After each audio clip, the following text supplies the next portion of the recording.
Chers amis, chers frères et sœurs en Christ, nous voici à la deuxième partie de cet enseignement, notre deuxième vidéo. Dans la première vidéo, nous avions parlé de l'inspiration plénière. Et lorsqu'on parle d'inspiration plénière, nous sommes dans l'obligation de parler et d'aborder le sola scriptura et le tota scriptura, c'est-à-dire l'écriture seule et toutes les écritures. Puisque nous avons parlé dans le cours précédent de l'inspiration plénière, c'est-à-dire il faut prendre en considération tout ce qui est écrit dans la Bible, alors nous sommes obligés de voir alors aujourd'hui qu'est-ce que le sola scriptura, l'écriture seule comme norme et toutes les écritures. Alors pour débuter et commencer cela, nous allons lire un passage dans 2 Timothée chapitre 3, les versets 16. 2 Timothée chapitre 3, verset 16, au nom de Jésus. Toute écriture est inspirée de Dieu et utile pour enseigner la vérité, refuter l'erreur, corriger les fautes et former à une juste manière de vivre. Amen. Alors ici, je m'adresse particulièrement à tous les protestants, ceux qui sont dans cette tendance protestante. Pour nous, les protestants, l'écriture sainte, les saintes écritures, est la seule source d'autorité.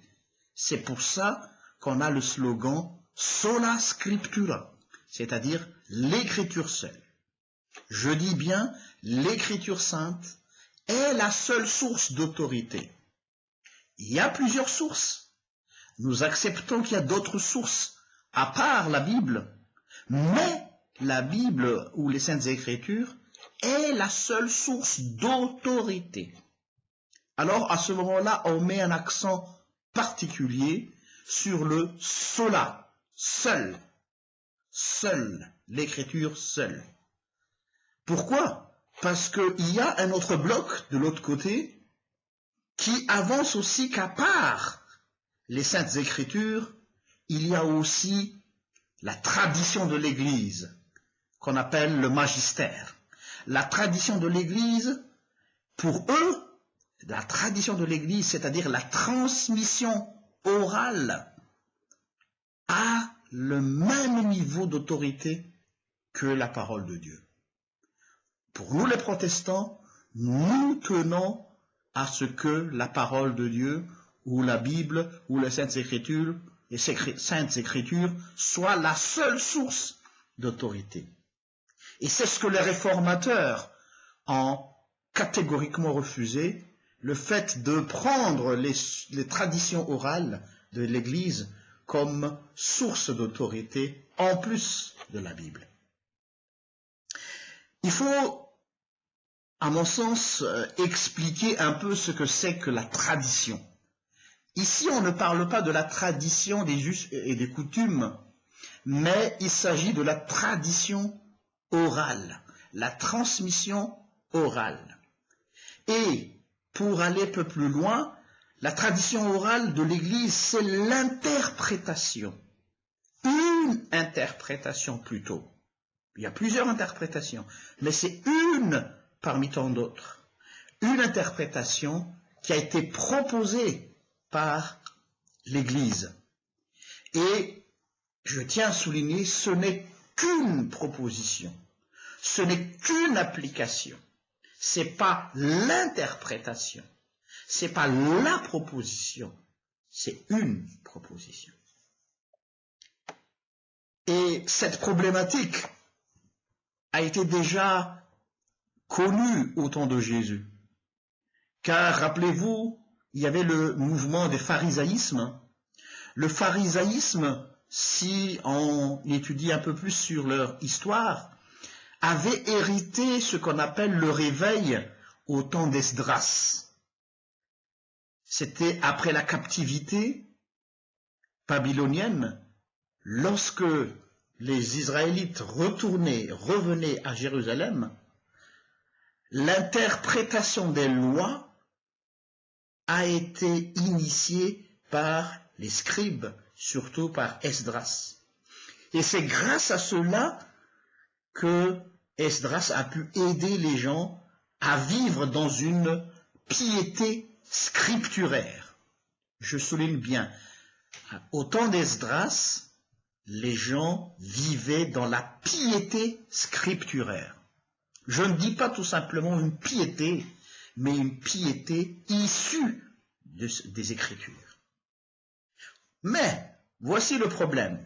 Plus tard, cette mise application de la loi de Moïse, la relecture de la loi de Moïse, qui a été faite par les scribes, par Esdras et ses amis, sont devenus un code de loi à part entière et qui a pris le dessus de la loi de Moïse.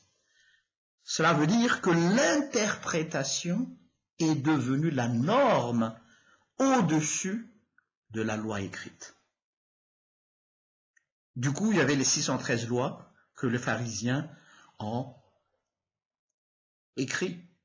Ils ont pris cela comme norme de la base de la croyance juive de son époque. Alors, ce sont ces codes de loi morale, je dis bien codes de loi morale, qui ont remplacé la loi de Moïse, la vraie loi de Moïse. Et Jésus a dénoncé cela. Nous allons voir dans Marc chapitre 7, le verset 3. Marc chapitre 7, verset 3, au nom de Jésus. En effet, les pharisiens et tous les autres juifs respectent les règles transmises par leurs ancêtres. Ils ne mangent pas sans s'être lavés, les mains avec soin. Et quand ils reviennent du marché, ils ne mangent pas avant de s'être purifiés. Ils respectent beaucoup d'autres règles traditionnelles, telles que la bonne manière de laver les coupes, les pots, les marmites de cuivre. Tel est le reproche que Jésus avait fait aux pharisiens. Jésus qualifie cela comme des règles de bonne manière, comme des règles de savoir-vivre, mais elles ne remplacent pas la loi de Dieu. Or, ce qui s'est passé avec les pharisiens, ces règles de bonne conduite, ces règles de bonne manière est devenue la loi de Moïse. Et ça, c'est une piété populaire. C'est pas une piété scripturaire. C'est pas une piété issue de la parole de Dieu. C'est une piété populaire. Et cette piété populaire a été rejetée par Jésus en bloc. Ces lois étaient devenues des fardeaux, comme disait Jésus, des fardeaux lourds à porter. Et Jésus était très sévère contre cette façon de penser. Dans Matthieu chapitre 23, verset 4, voici justement ce qu'il disait à ce propos. Ils attachent de lourds fardeaux, difficiles à porter, et les mettent sur les épaules des hommes, mais eux-mêmes refusent de bouger un doigt pour les aider à remuer ces fardeaux. Amen. Chers frères et sœurs en Christ, les Écritures saintes devraient être libérateurs, un moyen de libération, et non oppressantes, comme les pharisiens voulaient les présenter aux personnes de son époque.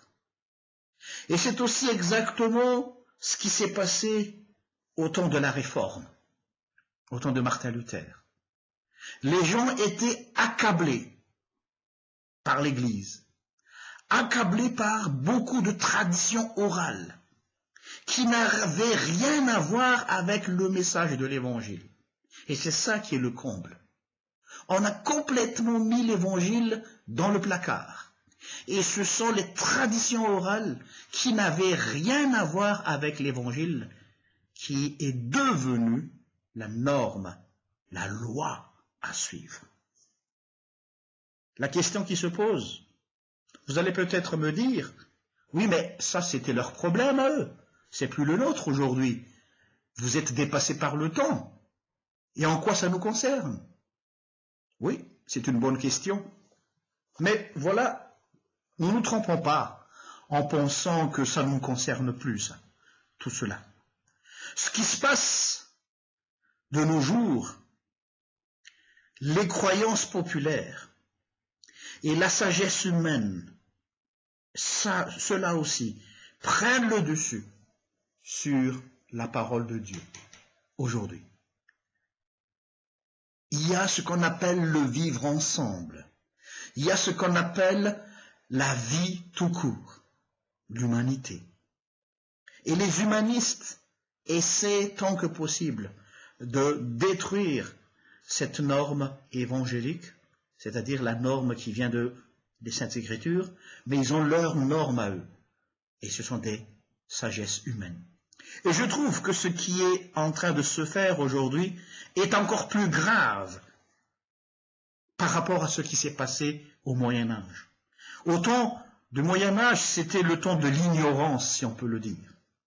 La manipulation de la parole de Dieu, à cette époque-là, était plutôt facile parce que les gens ne connaissaient rien. On a profité de l'ignorance des gens au Moyen-Âge. Et on les a trempés avec des histoires de reliques, des histoires de légendes. Mais aujourd'hui, c'est le contraire qui se passe. Tellement la science, la philosophie, les différentes pensées, les différents courants de pensée sont à la portée de tout le monde. C'est l'opposé de ce qui s'est passé au Moyen-Âge. Tout le monde a Internet. Et grâce à Internet, tout le monde peut accéder à des informations qu'il le veut. Tout le monde peut devenir son propre pape, si je peux m'exprimer ainsi. C'est-à-dire, c'est lui qui est le détenteur, chaque individu est détenteur d'une vérité. Parce que lui, il peut faire sa propre interprétation de la Bible. Et aujourd'hui, on véhicule cette nouvelle règle, ou on va dire cette nouvelle norme. Il y a plusieurs vérités dans la Bible. Et tout le monde essaie d'argumenter et d'expliquer qu'il est le détenteur d'une vérité.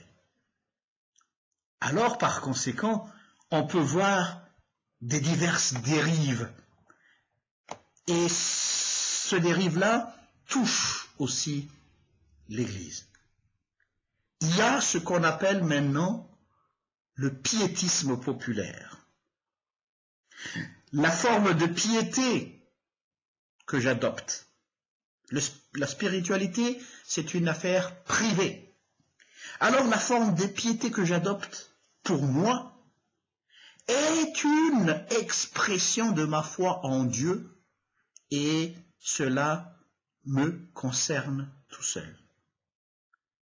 Mais à partir du moment où j'aimerais la dogmatiser, cette conviction personnelle, lorsque ma conviction personnelle, à partir d'une interprétation de la Bible, est devenue un dogme, alors là, si on commence à dogmatiser nos convictions, si on commence à la normaliser comme une norme à imposer aux gens, on tombe dans les dérives. Et à ce moment-là, nous nous plaçons comme autorité au-dessus de toute chose. Nos habitudes philosophiques, nos habitudes sociologiques, nos habitudes d'église même, et nos propres expériences spirituelles deviennent des autorités. Et moi, je ne dis pas que notre spiritualité est mauvaise en soi, mais je répète encore, la spiritualité doit rester dans le sphère privée. C'est notre propre conviction à nous. Et ce n'est pas à nous d'imposer notre spiritualité aux autres comme norme standard à suivre. Et pour cela, je reprends une citation du réformateur Martin Luther qui disait « Dieu ne donne à personne son esprit ou la grâce, sinon par ou avec la parole externe préalable. C'est là notre sauvegarde, contre les enthousiastes. Autrement dit, les esprits qui se flattent d'avoir l'esprit indépendamment de la parole et avant elle, et qui par suite jugent, interprètent et étendent l'écriture ou la parole orale selon leur gré. » Cette citation, je l'ai prise dans les articles de Schmalkalde. Et à part ça, il y a une autre conséquence grave aussi qu'il faut tenir compte. Il n'y aura plus de balises. Alors, on tombe dans ce qu'on appelle une interprétation personnelle, en tenant compte comme leitmotiv la liberté individuelle. C'est la liberté individuelle qui compte. Alors j'interprète la Bible en fonction de ma liberté individuelle. Et c'est le grand danger qu'on vit aujourd'hui au niveau des églises, surtout dans les églises en Europe, en Occident. C'est plus la parole de Dieu qui est la norme, mais c'est la liberté individuelle. Et donc, même la parole de Dieu et même les Saintes Écritures doivent se plier à cette nouvelle norme, la liberté individuelle.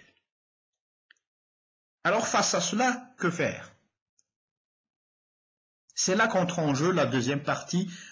On avait parlé de sola scriptura. Il faut aussi prendre la tota scriptura. C'est-à-dire, oui, nous acceptons l'écriture seule, mais toutes les écritures aussi qu'il faut prendre en compte. Toutes les écritures sont inspirées de Dieu et utiles, dit Paul dans 2 Timothée 3,16. Et c'est là la compréhension du sola scriptura. L'écriture seule, d'accord, mais toutes les écritures. Oui, aujourd'hui, toutes les églises acceptent le slogan « l'écriture seule », sola scriptura. Tout le monde a beau crier ce slogan. Tous disent que voici ce que dit la Bible. Mais la norme que Martin Luther a gardée pour interpréter la Bible est la suivante. L'écriture est sa propre interprète. L'écriture est sa propre interprète. Et cela renforce bien le sola, dans le sens que l'écriture est suffisante à elle-même pour expliquer les Écritures. Je répète encore, le sola veut dire l'écriture est suffisante à elle-même pour expliquer l'écriture. Il faut toujours garder en tête qu'il y a une unité parfaite dans les textes bibliques. C'est ce que nous avons parlé lors de la première vidéo de l'inspiration plénière. Je vais vous donner un exemple précis pour que nous ne parlions pas de quelque chose vague, mais de choses bien précises. Dans Matthieu, par exemple, il y a un texte qui parfois est mal interprété parce que, voilà, justement, on essaie d'interpréter cela selon notre propre interprétation. Où Jésus avait parlé œil pour œil, dent pour dent.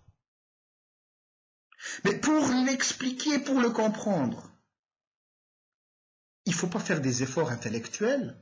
Il faut se replonger dans la parole.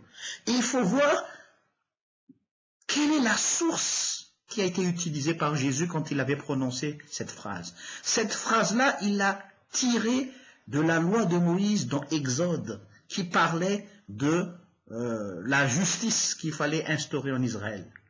Donc il faut replonger dans le texte, dans la source où Jésus avait pris cette phrase.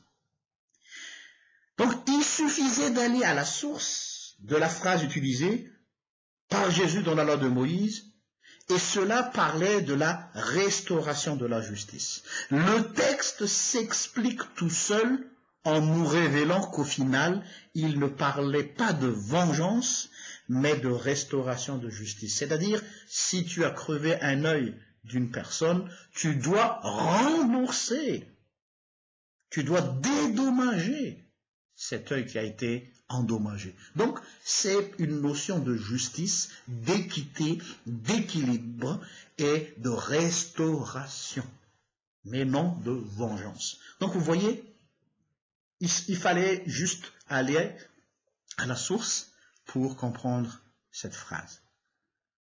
Alors là, moi, j'ai pris une illustration pour résumer tout cela. La Bible n'est pas comme un magasin ou un supermarché où on vient faire son marché, ses courses, et choisir par exemple un vêtement ou une chaussure qui nous conviendrait à notre pointure, à notre taille, et laisser ce qui ne nous convient pas.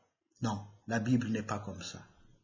Il faut la prendre dans toute sa totalité, mais pas choisir ce qu'on préfère. Alors une autre question se pose. Et la grande question qui se pose à nous protestants aujourd'hui, nous qui brandissons très haut ce slogan « l'écriture seule » sur la scriptura, oui, d'accord, mais comment il faut la comprendre? Et alors là, la réponse a été donnée, il faut la comprendre dans toute sa totalité et non pas simplement dans une seule partie. On ne peut pas les séparer. Et quand on parle de la parole de Dieu, on la prononce au singulier, la parole. Ça veut dire qu'il y a une unité parfaite. C'est l'ensemble qui forme la parole de Dieu, et non un seul verset que nous chérissons le plus. Alors, il faut tout prendre, tout ou rien. Et pour conclure et terminer cette partie, je vais vous lire un texte dans Ézéchiel. Il y a une référence qui explique bien tout cela. Ézéchiel, le chapitre 3, verset 3. Voilà ce qu'il est dit. Toi, l'homme, remplis ton ventre et nourris ton corps avec ce rouleau que je te donne.